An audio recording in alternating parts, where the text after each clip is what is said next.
Now it's time to install the side mount license bracket. This is what it looks like. It has this arm that comes out here with a hole for the axle, and this fits into that area there, that depressed area there, so it'll keep that license bracket from rotating. So the first thing we want to do is grab some big old wrenches. We need to take this nut off. And it's kind of a bear sometimes. Sometimes it comes right off. It depends on the guy ahead of you. If he just got ridiculously tight, sometimes they can be a stinker. Hopefully you'll look out and it won't be too bad.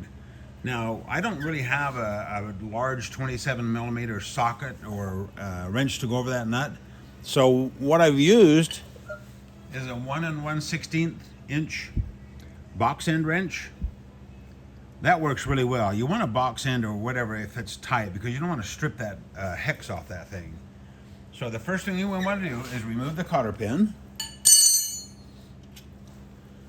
Yours will be a little tougher, but anyway, take that cotter pin out, and then we want to loosen that nut and get it off. Whatever you do, move it this way, down. If you go from the back of the bike up, you could make the bike slide forward and come off the kickstand. So I like to always go downward pressure to get it to loosen up. That way you won't disrupt the bike on the kickstand.